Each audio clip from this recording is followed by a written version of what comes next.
वक्ते professor doctor Shivajirao Mohite यांचा एक परिचय करून घेऊ. गेल्या 35 वर्षांपासून 35 वर्षे महाविद्यालयीन प्राध्यापक असा त्यांचा अनुभव आहे. 25 वर्ष त्यांनी महाविद्यालयीन प्राचार्य म्हणून काम केलेलं आहे. 12 वर्षे अकॅडमिक काउन्सिल स्टँडिंग कमिटी मध्ये कार्यरत आहेत आणि हुतात्मा राजगुरू शिक्षण प्रसारक म्हणून ते कार्यरत आहेत. संत साहित्य, काव्य संग्रह, समीक्षा यावर 10 पुस्तके यांची प्रकाशित झालेली आहेत. महाराष्ट्र शासनाच्या वतीने शिक्षक राज्य पुरस्काराने हे सन्मानित केलेले आहे. तर मी शिवाजीराव मोहिते यांना अशी विनंती करतो की त्यांनी व्यासपीठावर येऊन आपले विचार व्यक्त करावे. Institute of management education, educational research and training Pune यांच्या वतीनं देहू आळंदी ते पंढरपूर पालखी सोहळा आणि या पालखी सोहळ्यातील व्यवस्थापन आणि जनसंवाद या विषयावर माझ्या माहितीप्रमाणे पुण्यामध्ये नव्हे महाराष्ट्रात पहिलाच परिसंवाद या ठिकाणी आयोजित होतोय. ही खूप आनंदाची गोष्ट आहे. या मराठवाडा मित्रमंडळाचे जे खजिनदार आहेत, माझे मित्र प्राचार्य भाऊसाहेब जाधव, दुसरे माझे मित्र प्राध्यापक जाधव, आमचे वर्गमित्र डॉक्टर सदानंद मोरे, जे प्रख्यात कीर्तनकार आहेत की ज्यांनी आता आपल्या पुढं अतिशय सुंदर अशी मांडणी व्यवस्थापनाच्या अंगाने केली, असे बापूसाहेब मोरे, जयसिंगराव मोरे, या कार्यक्रमाची पूर्ण सूत्र ज्यांच्यामध्ये असे डॉक्टर जोशी, त्यांचे सर्व सहकारी, विद्यार्थी मित्र हो आणि संत साहित्यावर आणि वारकरी संप्रदायावर ज्यांचं नितांत प्रेम आहे असे उपस्थित बंधू आणि भगिनी, हा जो विषय आहे तो अतिशय चांगल्या प्रकारचा विषय आहे की ज्या विषयामध्ये उत्तम अशी मांडणी मगाशी डॉक्टर सदानंद मोरे यांनी वेगळ्या प्रकारे केलेली आहे. मी आज आपल्या पुढं श्री संत ज्ञानेश्वर महाराज संस्थान आळंदी आणि आळंदी ते पंढरपूर असा जो पालखी सोहळ्याचा कार्यक्रम आहे, त्या कार्यक्रमातल्या काही डिटेल्स, तपशील मी आपल्या पुढं मांडणार आहे. मुळातच मगाशी वारंवार जो उल्लेख होत होता की या अवघ्या महाराष्ट्रामध्ये वारकरी संप्रदाय आणि त्यांची तत्व, त्यांचे आचार, त्यांची नैतिक मूल्य जर मायनस केली तर या महाराष्ट्रामध्ये संस्कृती म्हणून अजिबात राहणार नाही, हे मात्र निश्चित आहे. अशा या महाराष्ट्राला जी वारकऱ्यांची प्रचंड मोठी परंपरा लाभलेली आहे, संतांची मोठी परंपरा लाभलेली आहे, या परंपरेमध्ये प्रामुख्यानं जवळजवळ 13व्या शतकामध्ये जर आपण डोकावलं आणि आतापर्यंत त्याचा जो थोडासा आपण पाठपुरावा करत करत इथपर्यंत आलो तर आपल्याला असं दिसेल की या महाराष्ट्रामध्ये, मराठी मुलखामध्ये वारकऱ्यांनी घडवलेलं जे समाजस्थान आहे, मिळवलेले जे समाजस्थान आहे, हे निश्चितपणे एक अनन्यसाधारण असं समाजस्थान आहे. आणि त्या दृष्टीनं आज मी आपल्या पुढे पालखी सोहळ्याच्या अंगानं बोलणार आहे. आपल्याला माहिती आहे की प्राचीन काळापासून पंढरपूरला वारी करण्याचा फार अशी जुनी अशी प्रघात आहे. ही परंपरा श्री संत ज्ञानेश्वर महाराजांच्या पूर्वीपासून पुढे चालत होती. आजही पुढील व्यक्तींचे काही उल्लेख आढळतात आणि ते म्हणजे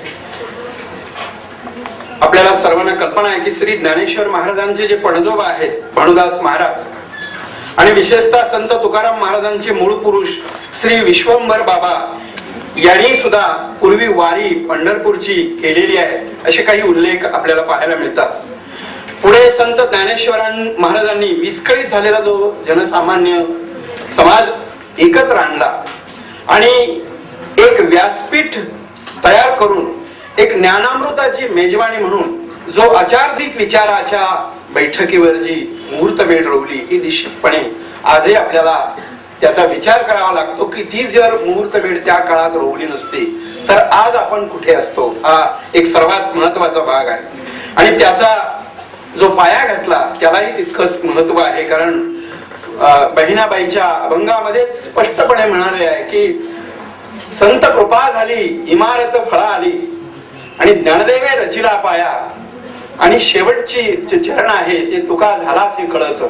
हा जो प्रचंड मोठा वारकरी संप्रदायाची जी इमारत आहे ही इमारत आज आपल्याला जी पाहायला मिळते त्या केवळ त्या संतांच्या अनन्यसाधारण अशा कर्तृत्वामुळे मिळालेली आपल्याला पाहायला मिळते. आणि हे निश्चितपणे महाराष्ट्राच्या दृष्टीनं एक फार चांगली घटना आहे. ज्ञानेश्वरांच्या काळामध्ये जो उच्च नीचपणाचे जे किंवा भेदभावाचे जे प्रकार होता त्याचं जे उच्चाटन आहे ते बहुतेक लहान मोठ्या संतांनी त्याच वेळेला केलेलं आपल्याला पाहायला मिळतं. त्याचं कारण असं की मगाशी सांगितलं महाराजांनी की भेद भ्रम अमंगळ हा जो प्रकार आहे हा मला असं वाटतं की काळ बदलत चाललेला आहे आणि बदलत्या काळाबरोबर खरं म्हणजे आपल्यालाही बदलावं लागतं.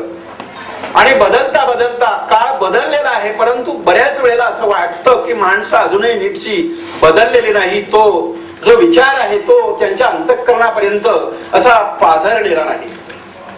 न पाझरल्यामुळे अनेक वेळेला त्यांच्यामध्ये विकृती तयार होत राहते. परंतु तरी आज आपण ज्या वेळेला महाराष्ट्रातल्या विविध पालख्या पंढरपूर पर्यंत वाखरीला ज्या वेळेला येतात आणि तो जनसमुदाय ज्या वेळेला आपल्या नजरेनं पाहतो तो अवघा वैष्णव जन जेव्हा तिथं पाहिला जातो त्यावेळेला वाटतं की अरे महाराष्ट्रामध्ये केवढी प्रचंड मोठी परंपरा आणि संस्कृती आहे की त्याची जागृत स्वरूप आज आपल्याला या ठिकाणी पाहायला मिळतं. ही सर्वात महत्वाची गोष्ट आहे. आणि म्हणून वारकरी संप्रदायाला त्यामुळे या संतांच्या तत्वज्ञानामुळं विचारामुळं एक समाज म्हणाला किंवा समाज मान्यता या तत्वाला मिळालेली आहे. आणि कारण संप्रदाय हा सर्वांना आचरण्यामध्ये सोपा सुलभ असल्यामुळेच कदाचित सर्वसामान्य माणसं या संप्रदायामध्ये आज आपल्याला आलेली दिसतात. पंढरपूरची वारी हा वारकरी संप्रदायाचा मुख्य असा आचार धर्म आहे आणि नैतिक मूल्य जपणारी ही परंपरा आजही आपल्याला पाहायला मिळते. वारीला जाणे ही ज्ञानेश्वर पूर्वकालीन प्रथा आहे. त्यापेक्षा महत्वाची वारीमुळेच वारकरी असा शब्द आपल्याला पाहायला मिळतो. आणि संप्रदायाची त्यामुळं समाज विमुखता सामाजिकता यामधून आपल्याला स्पष्ट होते. 13व्या शतकानंतर पुढे वारीची जी परंपरा आहे आणि प्रथा आहे ती सर्व संतांनी आजही आपल्याला जपलेली पाहायला मिळते. महाराष्ट्रातून पंढरपूरला निरनिराळ्या प्रमुख ठिकाणाहून त्या त्या भागातील संतांच्या पालख्या पंढरपूरकडे निघतात. त्या त्या संतांची प्रतीके म्हणून चांदीच्या पादुका म्हणजे पावलं ही पालखीतून घालून त्या गावच्या परिसरातील वारकरी निरनिराळ्या मार्गाने पायी भजन करीत दशमीच्या दिवशी पंढरपुरात येतात. त्यावेळेला साधारणपणे माझ्या माहितीप्रमाणे 30 ते 35 प्रमुख पालख्या पंढरपूरला येत राहतात. पंढरीच्या विठ्ठलाची भेट ही वारीच्या अत्युच्च आनंदानं भरती आणणारी घटना आहे. महाराष्ट्र, कर्नाटक, आंध्र प्रदेश, विशेषतः गुजरात, मध्य प्रदेश या प्रांतातून येणाऱ्या ज्या वारकऱ्यांचे पंढरी हे मुख्य केंद्र त्यावेळेला बनतं.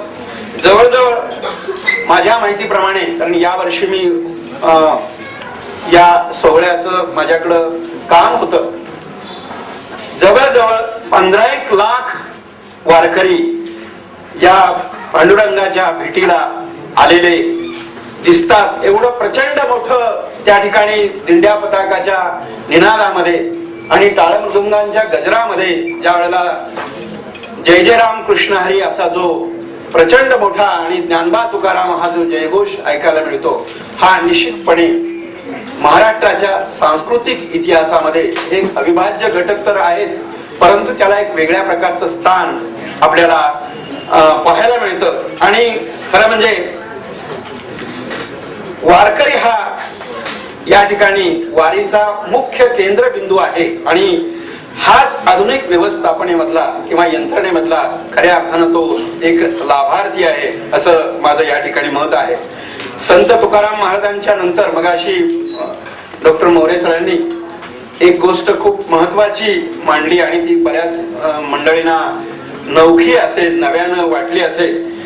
त्याचं कारण असं की खऱ्या अर्थानं ज्ञानेश्वर महाराजांच्या पालखीचं जे नियोजन होतं ते संत तुकाराम महाराजांच्या वंशजांकडे होतं आणि ते पूर्वीपासूनच होतं. विशेषतः महाराजांचे जे धाकटे बंधू मगाशी त्यांनी सांगितलं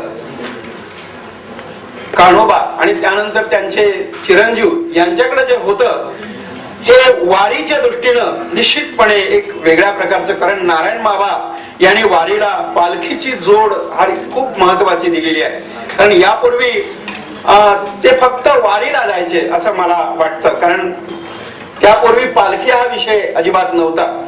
आणि म्हणून ज्ञानोबा तुकोबा या दोन्ही संतांच्या पादुका त्यांनी एकाच पालखीमध्ये ठेवून ज्ञानोबा तुकाराम असे भजन करीत आषाढी एकादशीला पंढरीला जाण्याची कल्पना नारायण बाबांची होती.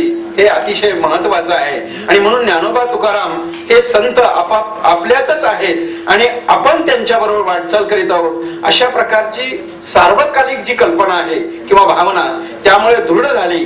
अर्थात ही भावना विशेषतः त्यावेळेला न्यायमूर्ती रानडेंनी खूप मोठ्या प्रमाणामध्ये उचलून धरलेली होती.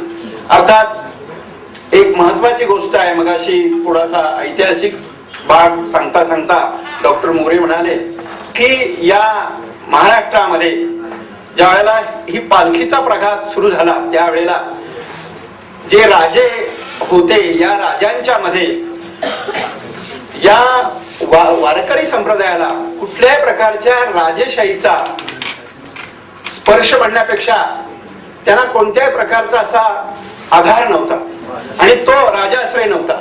आणि हा राजाश्रय प्रामुख्यानं शिंदे घराण्याने आणि त्या काळातल्या काही ग्वाल्हेर घरातल्या काही मंडळींनी त्यावेळेला दिला असा उल्लेख मगाशी त्यांनी केलेला आहे. आणि हे तितकाच बरोबर आहे. त्याचं कारण असं की त्या काळामध्ये जर पालखी निघाली तर रस्त्याने वेगवेगळ्या प्रकारचे लुटारू, चोऱ्या, दरोडे घालणारी माणसं मोठ्या प्रमाणात होती.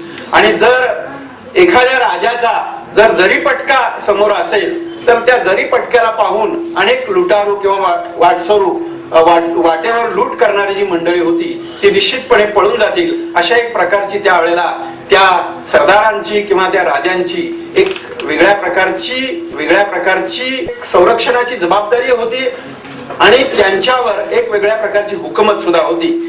या दृष्टीनं हे खूप महत्वाचं आहे.